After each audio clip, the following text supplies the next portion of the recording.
Hello and welcome back to Arsenal Domination, where I want to just talk about the divisions and anger amongst the fan base and what the risks are for Arsenal that are associated with that. If I'm honest, I think that some of the reaction amongst the fan base is an overreaction, and I'll come on to explain what that is and why that is. But equally, I can understand some of the anger within the fan base. And I'm going to start with that second point because I think it's really important to address that. Arsenal over the last few years have got better season on season. And that has led to raised expectations, and rightly so. That's exactly what we should expect. Arsenal are one of the biggest clubs in England and one of the biggest clubs in Europe. They have no divine right to win things. No one does, no one should. But when you are a club as big as Arsenal, and Arsenal are a big club, you do expect to win things. And it has been 5 years since we won something. It's been 20 years since we won the league. We've never won the European Cup. Um, and it's been 30 years since we won the League Cup, or just over. Now, that obviously leads to some frustration because we did expect this side to be able to build again this year and go on to win things. And right now, that doesn't look likely. I am as frustrated as other fans. I might not shout and rave and rant. It's not my style. It's not who I am, and I always said on this channel, it's not just about being a fan channel. It's about trying to analyse how I see things going for Arsenal from my perspective, but also trying to understand the club perspective. And ultimately, I get the anger at the transfer window. I think we've all agreed, as we've said many times, as a forward light. I do think that the window isn't quite as bad as people are saying it is right now. I do think that Arsenal have to question the decision to not have that forward in quite a lot of detail. I think ultimately he took a risk there. Whether that was informed by the fact that they didn't do the business because they got away with being a defender like last year, and all was okay, and thought they could repeat the trick with the attack this year.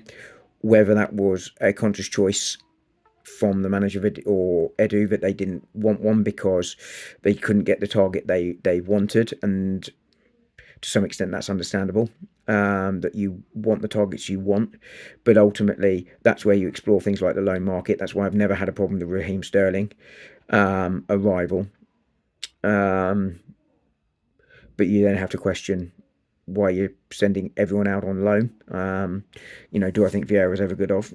No, but why send Reece Nelson out, for instance, if you couldn't get players you wanted in? Because you have left yourself one short, and that has ultimately come back so far to bite us. Or whether that was all PSR related. And I think, possibly some combination of PSR was a factor, maybe with the other ones. But either way, the club have to take responsibility for that. Also, Mikel Arteta has to take some responsibility for the way some of the decisions he's made this year. In the last couple of years, I think he's got a lot of his substitutions right. I think he's improved them. Yes, they don't go right in every game. You could easily find a game where he's got the substitutions totally wrong. We can all do that, and there are games when he's done that. But I think every manager does that. But this year, he's been too conservative. Last year he had an excellent defence. This year I still think he's got a good defence. I think some of our defensive record, it regressing this year is genuinely related to injuries. We played something like 10, 11 different combinations at the back. That's never good. Our defence needs to be settled almost more than any other position on the pitch to be at its most effective, and we haven't been able to do that for a variety of reasons this year. But he's almost believed his own hype too much there. We've dropped deep too often, too early. And we've not looked offensively brave enough, creative enough. And I think there is an element as well here that he has almost made the players too robotic on this one, where it's you will do it this way and only this way, and it's not empowering the players on the pitch to make their own decisions and do their own things at times, which make us easier to defend against.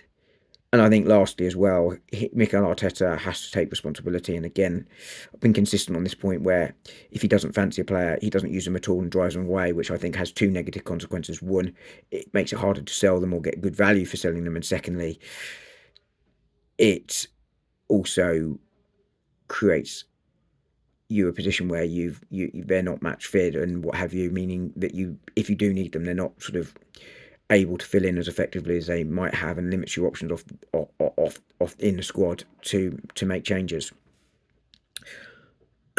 So, given all of those things are within the club's responsibility and or the manager's responsibility, the anger is understandable.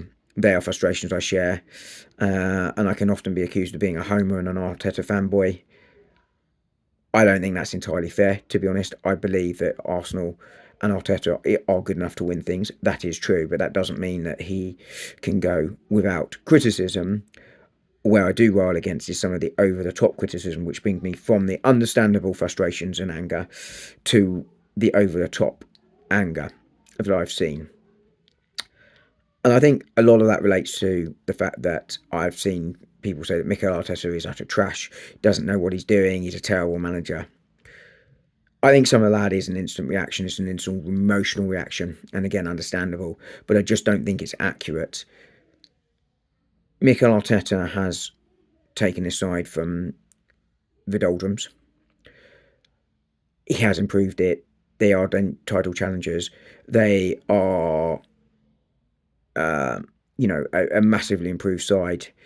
They might not be better to watch necessarily, but there's more than one way to win a championship. You don't have to win a championship by being cavalier. You can win it by being more of a roundhead and more conservative. That is perfectly allowed.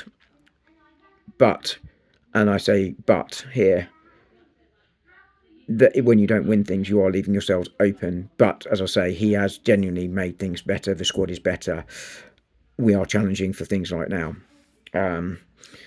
Bill has always said, if you don't ultimately win things, then ultimately you end up in a position where you have to carry the can for it. So I made the title of this video, why I'm worried about the fans being divided over this. And I think if you go back to the end of the Mikel Arteta reign, not Mikel Arteta reign, maybe it's a Freudian slip there, the Arsene Wenger reign, the fan base turned on itself. It was literal fighting in the stands, etc., etc. And I think there's a real danger that we end up in that situation again here. And I think in that situation, I think that creates ill feeling and ill will, and it risks a lot of different issues going on, which could impact the future of Arsenal in a negative way, make things harder for the players in the stadium. I said before the Newcastle game, it was going to be a real tough game. It was tougher than I thought it would be, and that the support of the fans was going to be vital. Without that support of the fans, I think things get even harder, and it makes it less attractive to bring players in potentially. It makes it less attractive for a new manager potentially if they worry about those sorts of things. Now, this happens in every fan base, you could argue, but I think it's really important that the fan base come together at least until the end of the season when we review the manager's position. He's not going to go today. We can call and shout and holler. It's not going to happen. So we need to come together and get behind this manager until at least the end of the season. Make sure we dial down the noise. That will help the players and the fans, in my view, perform better, and that's what we ultimately need them to do. We could still win something this season. I think it looking less likely. I still think there is genuine mitigating circumstances around that. I really do, because I genuinely think that Mikel Arteta is a good manager and that this squad is capable of winning things. But he's not shown it. But my concern right now, apart from on the pitch in terms of the attack and the fact that we need to bring some players in to help the team and help the manager, is the fan base overreacting to everything. Things like he's blamed the ball yesterday. He didn't blame the ball. He was asked about the ball. He's not blaming the ball. But that's how the media's going to be reporting at the moment, because Arsenal are, quote, in crisis. Every club seems to be in crisis very, very quickly when they lose a game. It's just what happens, and you have to kind of ignore the noise. But us riling it up and getting and overreacting to some extent is not going to help, in my opinion. People might not like this. That's absolutely fine. Everyone's entitled to their opinion, but this is mine. I think it's a call for unity for me for the coming months, and then we'll see where we are in May. Anyway, thank you all for watching. I will speak to you all soon. Thanks. Bye.